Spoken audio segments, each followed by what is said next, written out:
Now we will talk about the nervous tissue. It consists of the cells which are called as nerve cells or we can say neurons. इस nervous tissue जिन cell से बना होता है हम उन्हें neurons कह सकते हैं या नर्व सेल्स कह सकते हैं. ये सेल हेल्प करते हैं to transmit the nerve impulses and also provide the nutrients to the neurons. ये सेल नर्व इम्पल्सेस यानी कि नर्व्स जो है उसमें एक इलेक्ट्रॉनिक पोटेंशियल जनरेट होता है, उसको ट्रांसमिट करते हैं और उसी की फॉर्म में मैसेज जो है वो बॉडी के वन पार्ट से अनदर पार्ट तक कन्वे किया जाता है. कहाँ कहाँ कन्वे होता है ये? Brain, spinal cord and nerves are composed of nervous tissue. They are specialized for being stimulated. Stimulate करना मतलब किसी चीज़ की शुरुआत करना, किसी चीज़ को इनिशिएट करना कि वो रिस्पॉन्स प्रोड्यूस करे. To transmit stimulus. स्टिमुलस वही होता है कि कोई भी इन्वायरमेंटल एक्शन जो किया जाता है जिससे एक कैस्केड शुरू हो जाता है, दैट इज़ स्टिमुलस. और जहाँ स्टिमुलस होगा वहाँ रिस्पॉन्स होगा.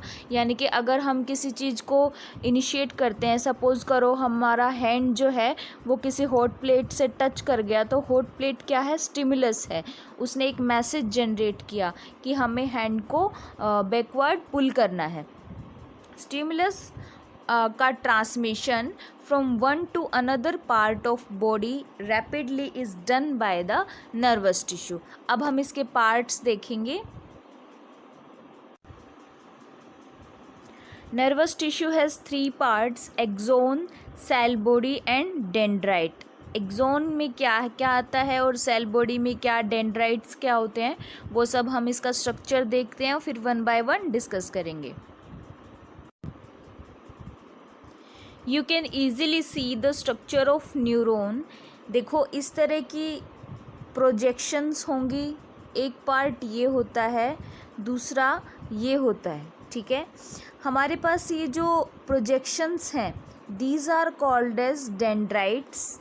ठीक है, this is soma, this is nucleus, this is axon. ये जो पर्पल कलर की एक thin tube like structures run कर रही है यहाँ से यहाँ तक, दैट ऑल इज़ एक्सोन.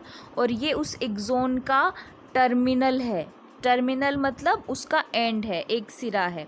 और ये देखो यहाँ पर जो एक्सोन है it is covered by a sheath that is called as myelin sheath.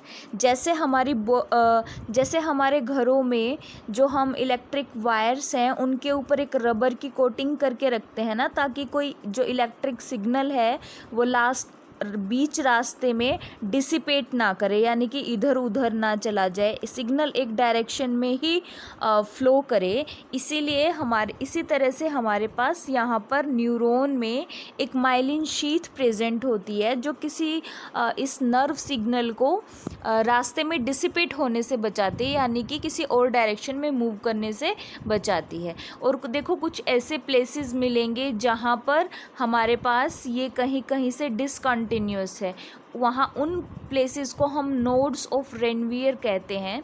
ठीक है, और माइलिन शीथ सबसे ऊपरी कवरिंग होती है एक्सोन की, उसके ऊपर जो कवर होगी that is Schwann cells. These are shown here.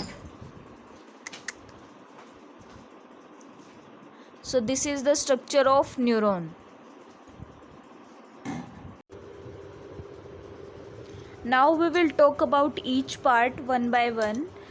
First is axon. It is made of nerve cells or neurons, all of which consist of an axon. सभी nerve cells पे axon present होगा.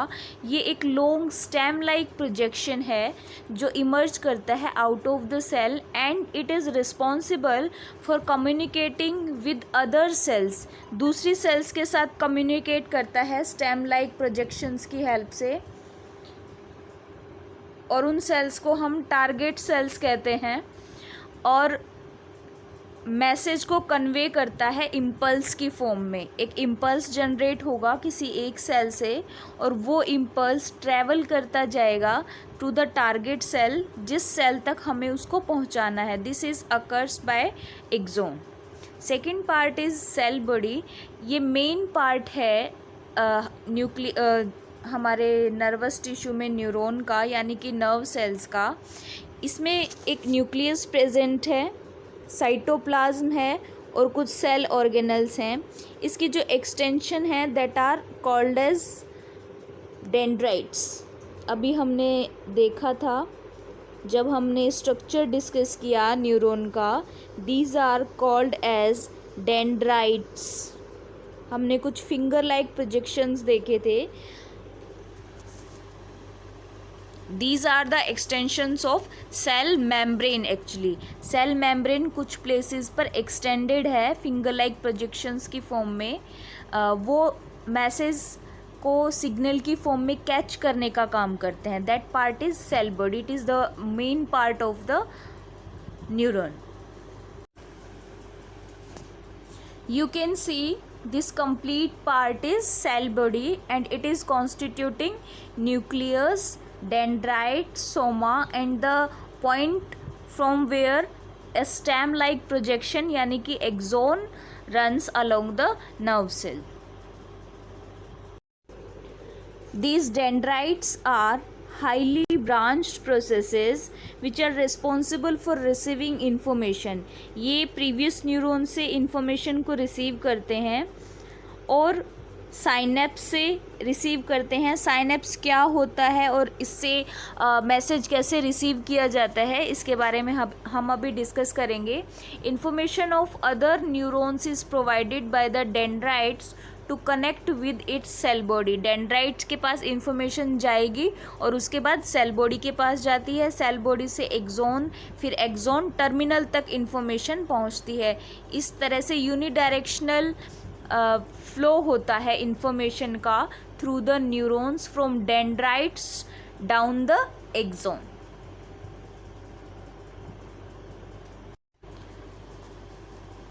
Now we will see what is synapse. Synapse is the junction between two nerve cells through which nerve impulse is transmitted from one neuron to another neuron through a neurotransmitter which is diffused from the first neuron. अब इसको समझते हैं। Suppose करो this is the first neuron and this is the second neuron, ठीक है। हमारे पास यहाँ से मैसेज रिसीव होगा थ्रू द डेंड्राइट्स। डेंड्राइट्स से इम्पल्स की फॉर्म में मैसेज रिसीव होगा और वो मैसेज कंप्लीट सेल बॉडी के पास जाएगा। After that it will go to axon and then to axon terminals. अब ये जो एक्सोन टर्मिनल हैं इनमें इस तरह से पाउच लाइक स्ट्रक्चर्स होते हैं और इनमें कुछ वेसिकल्स होते हैं। वेसिकल क्या होते हैं? सैक लाइक, बोरे, थैली जैसी स्ट्रक्चर्स होती हैं कुछ, और इनके अंदर बेटा न्यूरोट्रांसमीटर फिलअप होता है। जब भी कैल्शियम लेवल में चेंजेस होते हैं, ये कैल्शियम रेगुलेटेड चैनल्स होते हैं। कैल्शियम आयन के कंसंट्रेशन पे डिपेंड करेगा कि ये कब ओपन होंगे और कब क्लोज होंगे। तो जैसे ही हमें रिक्वायर्ड कैल्शियम आयन कंसंट्रेशन चाहिए होता है, ये वेसिकल इस एक्सोन टर्मिनल की वॉल से स्टिक कर जाएंगे और उसके बाद ये वेसिकल्स बर्स्ट कर जाते हैं और बर्स्ट करने इस तरह से बर्स्ट करके ये अपना सारा कंटेंट यहाँ साइनेप्स में रिलीज़ कर देते हैं। These are the axon terminals ना। यहाँ पर हमारे पास क्या होंगे? वेसिकल्स होंगे। जब वो वेसिकल्स रप्चर करेंगे तो उनसे एक केमिकल रिलीज़ होगा दैट इज़ न्यूरोट्रांसमीटर, और ये न्यूरोट्रांसमीटर जो है that will pass the impulse from the first neuron to the dendrites of second neuron. अब क्या है कि केमिकल्स की फॉर्म में सेकेंड न्यूरॉन के डेंड्राइट्स इस मैसेज को सेल बॉडी तक कन्वे करेंगे, after that to axon and then to axon terminal. इस तरह से जो मिलियन ऑफ न्यूरॉन्स हैं वहाँ तक इंफॉर्मेशन पास ऑन की जाती है।